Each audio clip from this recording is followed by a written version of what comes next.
A sharp gasp echoed through the dimly lit police station as the young black girl flinched, feeling cold steel graze against her curls. The officer standing over her smirked, twirling a pair of scissors between his thick fingers, his eyes gleaming with unchecked power. The fluorescent lights overhead buzzed softly, casting harsh shadows across the room, but the sound barely registered in the heavy silence. Before we dive into this shocking story, don't forget to like, share, and subscribe. This isn't just another tale of injustice. This is the story of how arrogance, corruption, and one crucial mistake ended a man's career in the blink of an eye. Stay until the end, because the truth behind this moment will leave you speechless. The girl sat rigidly in the cold metal chair, wrists red from the too tight handcuffs digging into her skin. Her natural curls framed her face, though now they were wild and disheveled from the rough hands that had shoved her into the back of a police cruiser earlier that evening. She was tired, angry, but more than anything, she was determined not to show fear. She had done nothing wrong. "I'm going to give you two choices," Officer Reynolds drawled, gripping the scissors tighter. His voice was coated in condescension, thick like oil. "You can either cut that unruly mess off right now, or I can make your night a whole lot worse." Her jaw clenched. The girl, Amani, stared up at him, refusing to break eye contact. She had been taught from a young age to never back down, never cower. But she also knew the world wasn't kind to people like her, especially not in places like this. She had seen what happened to people who talked back. "You don't have the right to touch me," she said, her voice steady, despite the pounding in her chest. Reynolds let out a low chuckle, shaking his head. "See, that's where you're wrong, sweetheart. You're in my station. You don't get rights here." A few officers across the room looked up at his words, but none of them said a thing. Some glanced away, pretending they hadn't heard. Others smirked in silent approval. Amani's stomach twisted, but she kept her face blank. She had always known corruption ran deep, but experiencing it firsthand was something else entirely. She had been walking home from her friend's house when Reynolds and his partner had pulled up alongside her in their cruiser. No explanation, no charges, just a demand to get in the car. When she refused, when she asked why, Reynolds had stepped out, grabbed her wrist, and twisted it hard enough to make her gasp. That was all it took. Now she was here, and he wanted to humiliate her. Reynolds twirled the scissors in his hand again, stepping closer. "I don't like mouthy little girls who think they're smarter than me," he said. "So what's it gonna be? Are you gonna sit there like a good little girl and let me fix this mess?" He gestured at her curls. "Or am I gonna have to make you regret it?" A sick feeling spread through her chest. She didn't care about her hair. She cared about what this represented: power, control. He wanted to strip her of something that made her who she was, just because he could. But before she could answer, a voice cut through the tension. "Reynolds, what the hell are you doing?" The room shifted. A taller officer stood in the doorway, arms crossed, his eyes narrowing at the scene before him. Unlike Reynolds, his uniform was crisp, his badge gleaming under the fluorescent lights. Amani didn't know who he was, but something about his presence made Reynolds stiffen. "I'm handling a situation," Reynolds said smoothly, turning slightly to block the scissors from view. "This girl, she has a name." The man cut in, stepping further into the room. His gaze flickered to Amani, and for the first time that night, she saw something different in an officer's expression: concern. Reynolds clenched his jaw. "Lieutenant, step away from her," the lieutenant ordered. For a moment, Imani thought Reynolds might refuse. His fingers twitched around the scissors, his face darkening. But then, slowly, he lowered his hand. The lieutenant turned to her. "Are you all right?" Imani swallowed, unsure whether to trust the sudden change in atmosphere. But she nodded stiffly. "What's your name?" "Imani," she said. The lieutenant's jaw tightened slightly at her response, as if recognizing something. He glanced at Reynolds, then back at her. "I'm going to need you to sit tight for a moment. Okay?" Imani gave another stiff nod. The lieutenant turned on his heel, motioning for Reynolds to follow him out of the room. As they stepped into the hallway, she caught a glimpse of the way Reynolds' face twisted in frustration. Something was happening. Something she didn't understand yet. And whatever it was, she had the feeling this night was far from over. Imani exhaled slowly as the door shut behind the lieutenant and Officer Reynolds.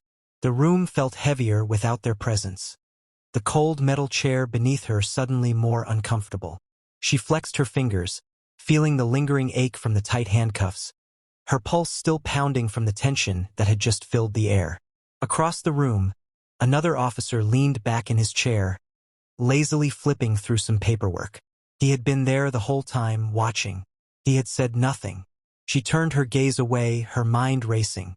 Who was that lieutenant? Why had he stopped Reynolds? And why had his expression changed when she said her name? Outside the room, she could hear the low murmur of voices. It was impossible to make out the words, but the tone was sharp, heated. Reynolds was angry. Good, she thought. Before we continue, don't forget to like, share, and subscribe. This story is only beginning, and the truth behind what happens next will shock you. Minutes passed. Then the door swung open, and Reynolds stormed back inside, his face red with fury. He looked ready to spit fire, but he held back. Barely. His eyes burned into Imani with something she couldn't quite name. Hatred? Resentment? You're lucky, he spat.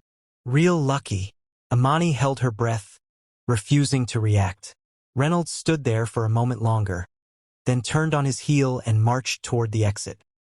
He shoved the door open so hard it slammed against the wall, making a few other officers look up in mild curiosity. But no one stopped him. Then the lieutenant stepped in. His expression was unreadable as he walked toward Imani, his posture stiff, calculated. He pulled out a key and bent down, unlocking her handcuffs without a word. Imani rubbed her wrists, feeling the indentations the metal had left behind. "Am I free to go?" she asked, her voice quieter than she wanted it to be. The lieutenant hesitated. "Not yet." Her stomach tightened. "I didn't do anything wrong." "I know." She blinked. That wasn't the answer she was expecting. The lieutenant sighed, running a hand down his face as if he were debating something. Then, finally, he asked, "Imani what?" She frowned. "What?" "Your full name," he clarified. Imani hesitated. Something about his tone made her wary, but there was no reason not to answer. "Imani Carter." The room shifted. It was almost imperceptible, but she saw it. The lieutenant's face barely changed, but something flickered in his eyes. Recognition. For the first time, he looked uncomfortable.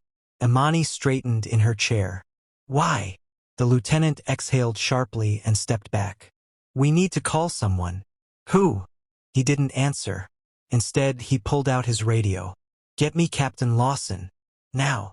The radio crackled, and then a voice responded, "Sir, the captain isn't on duty."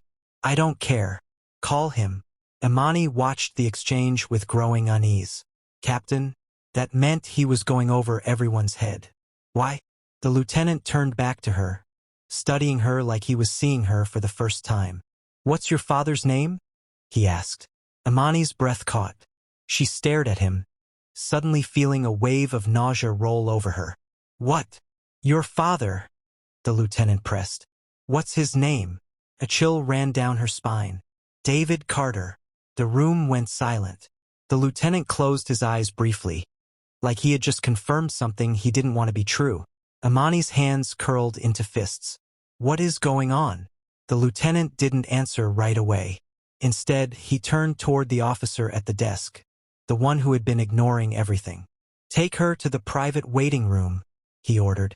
The officer blinked. "Sir." "Now." The officer hesitated, then stood up and gestured for Imani to follow. She did, but not before throwing one last glance at the lieutenant.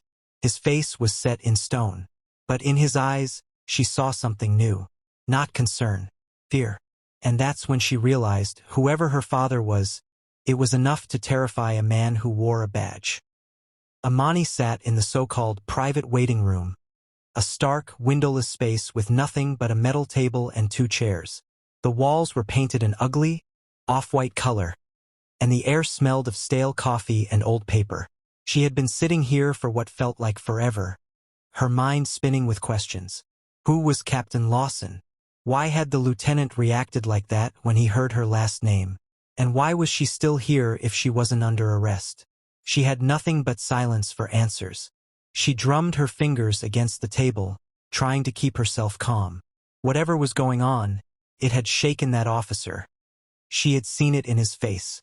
But why? Before we continue, don't forget to like, share, and subscribe.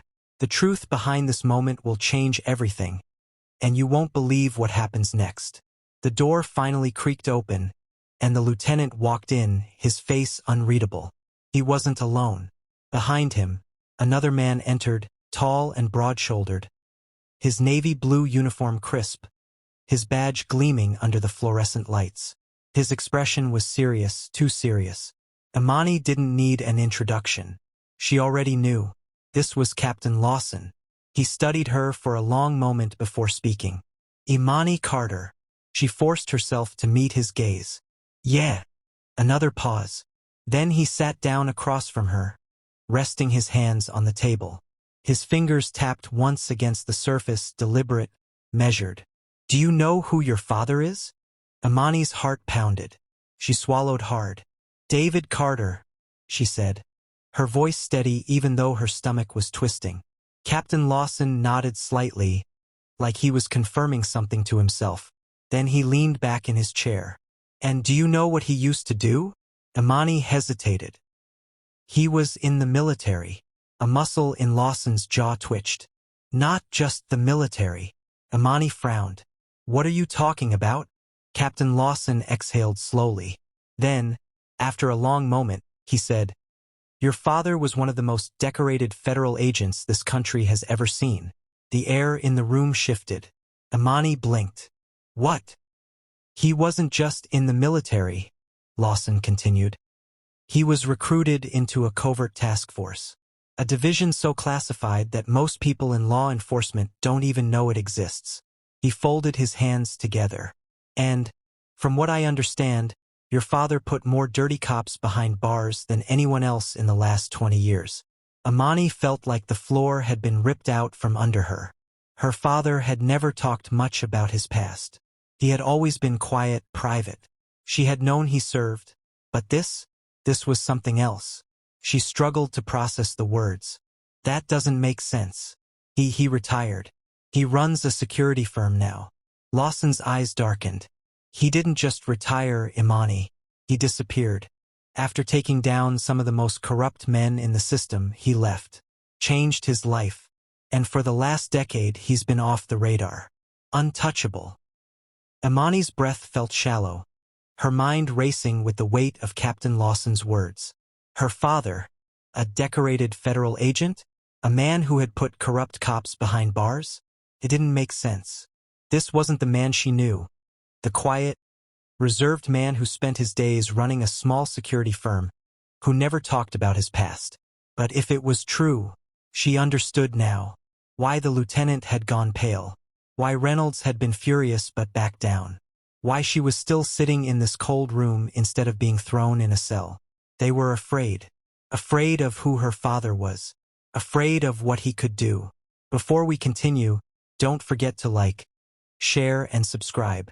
The truth is about to come out, and when it does, lives will be changed forever.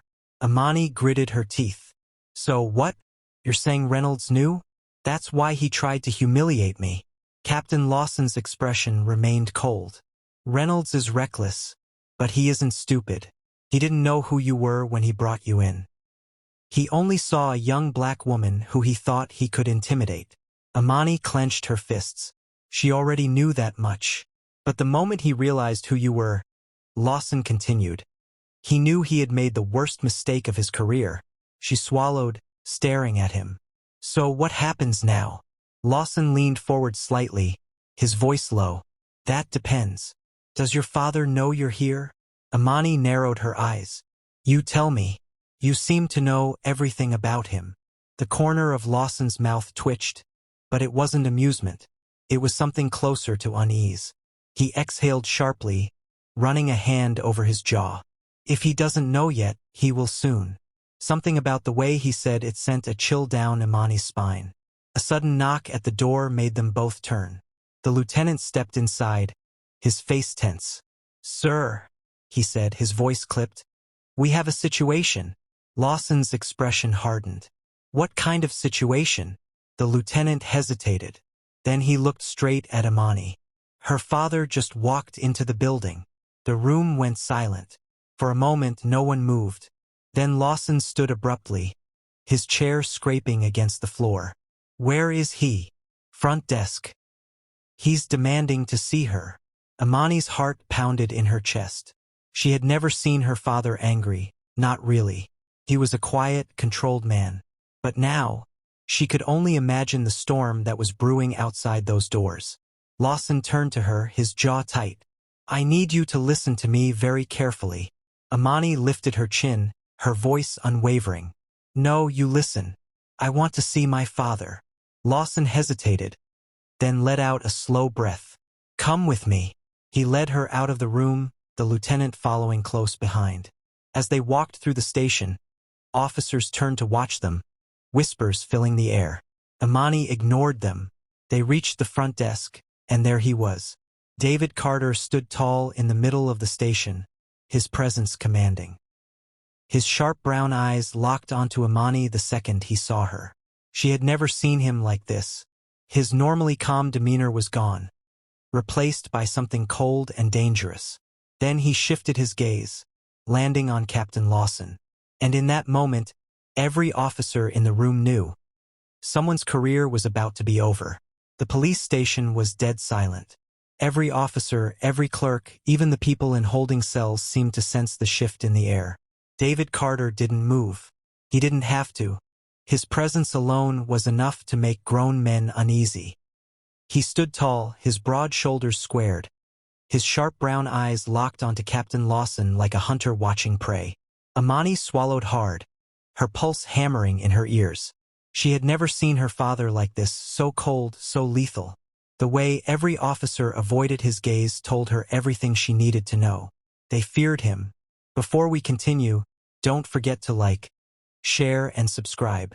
The truth is about to be revealed, and what happens next will change everything. Lawson was the first to break the silence. He took a slow step forward, keeping his voice measured. "David." Her father didn't blink. "Where is my daughter?" Imani took a step forward herself. "Dad." His gaze snapped to her instantly, softening for just a fraction of a second. Relief flickered in his eyes, but it was gone just as fast. He turned his attention back to Lawson. "What happened?" Lawson hesitated. "It was a misunderstanding." "What happened?" David's voice was low, controlled, but there was an edge to it. A warning. Imani didn't wait for Lawson to speak. "A cop, Reynolds, arrested me over nothing," she said firmly. "Dragged me in, put me in cuffs, tried to—" She hesitated, anger tightening her throat. "He tried to cut my hair." David Carter went still. Not a twitch, not a breath, just pure, simmering silence. Then, slowly, he turned his head. "Where is he?" No one spoke. Lawson cleared his throat. "David, listen. Where is he?" A nervous shuffle echoed from the corner of the room. Imani turned her head just in time to see movement near the back entrance. "Reynolds." The moment Reynolds saw David, his face went pale. He turned, trying to disappear into the hallway. David moved. He didn't run. He didn't need to. 1 second he was standing beside Imani, the next he was across the room, blocking the exit. Reynolds stumbled back, nearly tripping over his own feet. Hey man, look." David's voice was eerily calm. "You put your hands on my daughter?" I didn't know who she was." Wrong answer. David stepped closer, and Reynolds instinctively flinched. "You didn't need to know who she was," David said, his tone deadly quiet. "You should have treated her with respect because she's a human being." Sweat beaded on Reynolds' forehead. Look man, I was just—" David's hand moved. Not a punch, not a shove. Just a firm, almost casual grip on Reynolds' badge. With one sharp tug, he ripped it straight off. The room collectively gasped. David handed the badge to Lawson without looking away from Reynolds. Fire him. Today. Lawson didn't argue. He didn't hesitate. He simply nodded and turned toward the lieutenant. Reynolds, you're done. Hand in your weapon and get out. Reynolds gaped. What? You can't. Now. For a moment it looked like Reynolds might argue. But then he glanced at David, at the sheer authority radiating from the man, and he knew. This wasn't a fight he could win. Shaking with rage and humiliation, Reynolds yanked off his belt, slammed it onto the counter, and stormed toward the exit. No one stopped him. No one spoke. And then, just like that, it was over. David turned back to Imani. The hardness in his eyes melted just a bit. You okay? She nodded. Yeah. His expression softened. Let's go home. She didn't argue. As they walked toward the exit, she heard whispers ripple through the station. That's him. The David Carter? No wonder Reynolds is out. But Imani didn't care about the whispers. She only cared about one thing. Her father was exactly who she needed him to be.